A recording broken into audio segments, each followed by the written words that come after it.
Hey everyone, welcome to lesson number 3. Today we're going to go over the basics of a few different note types and talk a little bit about dynamics. So here's a note. Let's start with talking about the different parts of a note. This round blob at the bottom is called the head of the note, and this line coming off the side is called the stem.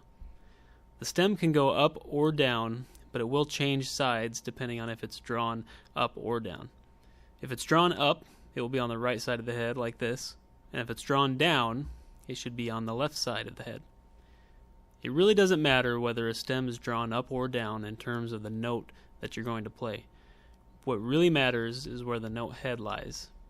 These two notes, for example, will be the same note because the note heads line up with each other. There are rules for when a stem is to be drawn up or down, but we're going to keep it really simple for the time being. For now, when you see the stem going up, that means the right hand should be playing. If it's drawn down, that means the left hand should be playing. So let's begin with the most basic note type. The note I've been showing you so far is called a quarter note. The quarter note has a value of 1 beat. Now in the previous lesson, remember that when we were doing our exercises, we had a clicking sound in the background to keep our beat steady, which was the metronome.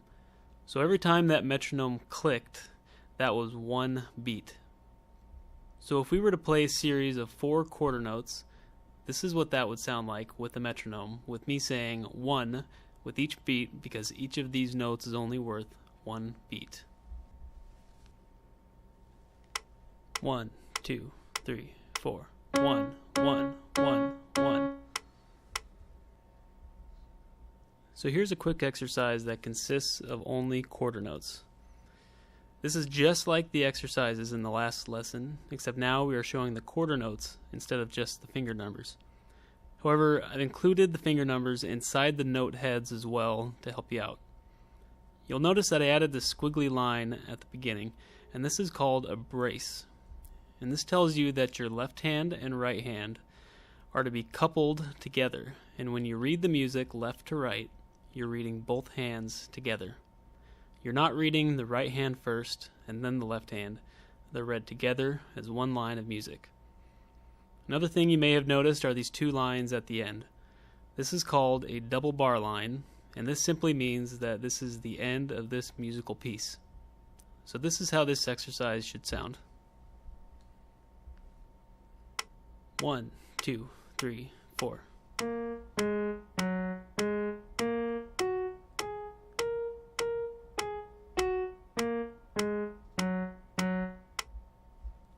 Try playing it yourself a few times and remember to focus on the 4 things shown up top.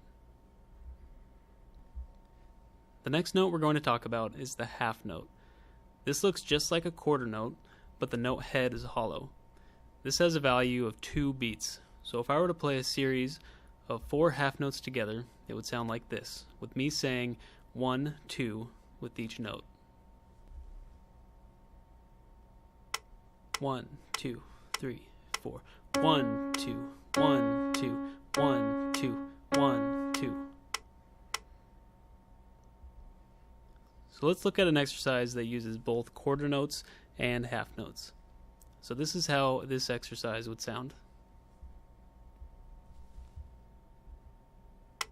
1, 2, 3, 4.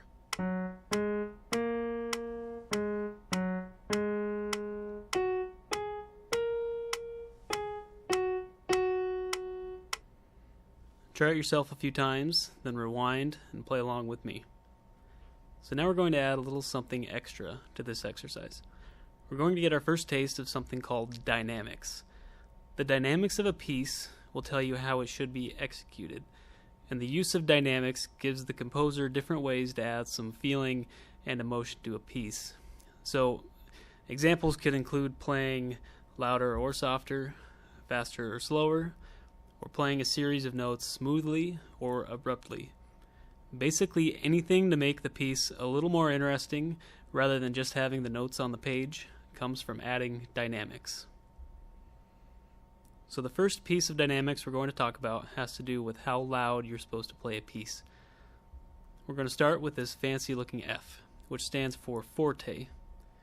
This means to play the piece loudly. You don't have to press the keys as hard as you can, but it should be pretty loud. The opposite of this is this fancy looking P, which stands for piano. This means to play the piece softly. Again, you don't have to play as quiet as you possibly can, but it should be fairly quiet.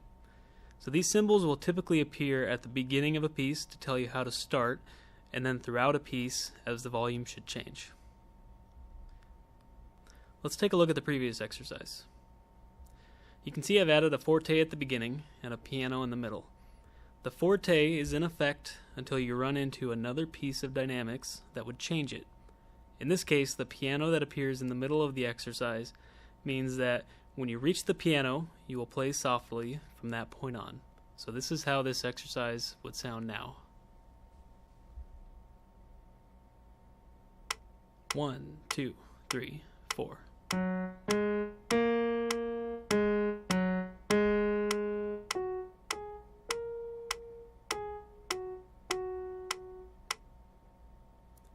Try it yourself, rewind the video, and play along.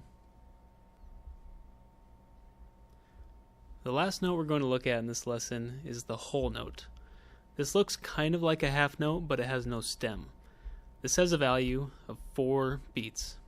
So playing 4 whole notes would be counted like this. 1, 2, 3, 4. 1, 2, 3, 4. 1, 2, 3, 4. 1, 2, 3, 4. 1, 2, 3, 4. You should notice that I begin counting beats the instant I press the key. So right when my finger hits the key, I will start with 1. So make sure you don't delay your counting and always begin your count right when that finger hits the key. Before we get to our last exercise, let's talk about playing multiple notes at once. Notes to be played at the same time by the same hand will share a note stem. So here are some examples of playing 2 notes at the same time, and then we have some examples of playing 3 notes at the same time. If more notes are to be played, they will just be added on to the note stem. The exception to this is with whole notes.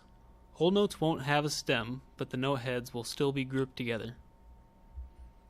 So what about when you want to play notes at the same time with both hands? When using both hands, the note heads will line up vertically when they're to be played at the same time. So if you look at this example, you can see that the note heads are lined up, so these 2 notes would be played at the same time, as with these 2 notes, and these 2 notes, and etc. So here's an exercise where we combine everything we've learned so far. This double bar line at the end looks a little different in that it has 2 dots to the left of it.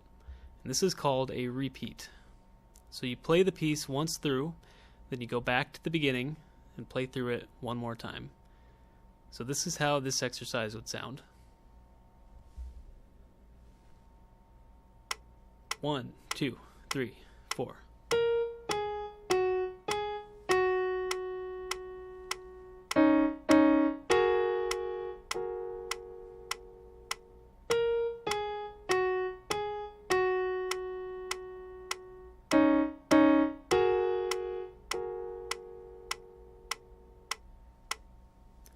Try playing it a few times on your own, then rewind and play through with me. When you reach the repeat, try not to pause when going back to the beginning. Count that whole note at the end to 4 and go right back into the beginning without losing your steady beat. The last piece of information I'm going to give you is about reading multiple lines of music. So look at this example. You'll see we have 2 lines of music here, which we'll call line 1 and line 2. Remember, this is just like reading a book. So you're going to start with line 1, play through it, and go right into line 2 without hesitating or losing your steady beat. At the end of line 2, you see the double bar line, which means you're at the end of the piece. Some of the examples in this lesson's worksheet are going to have multiple lines of music, so it's something to watch for.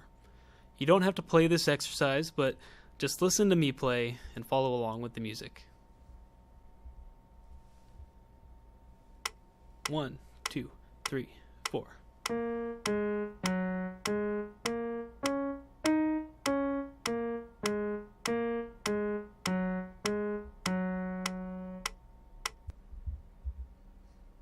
Okay, so I lied about that being the last thing. So here's the actual last thing, but it's a small thing and you're not going to be quizzed on it. The note names I've been using are based on the American system. If you live somewhere where the British system is what you should be using, the notes will have different names. A quarter note will be called a crotchet, a half note will be called a minim, and a whole note would be called a semibreve. In all of these lessons, I'm going to be using the American system, but if you prefer to learn the British system, then you need to keep these alternate names in mind. From here on out, I'll give both the American system name and the British system name whenever I introduce a new note type. But when doing exercises and lesson worksheets, it will all be based on the American system. I know this might be a hassle for some of you, but all of the musical concepts you're learning are going to be the same between both systems. It's just a naming convention that you'll have to get used to. Thankfully, I'm not aware of any other major differences between the American and British systems that are going to affect your piano studies. So that's it for Lesson 3. Please remember to check out the worksheet that goes along with this video, which you can find in the lessons section on thebrokenkey.net. Feel free to email me with any questions you might have. Thanks for watching.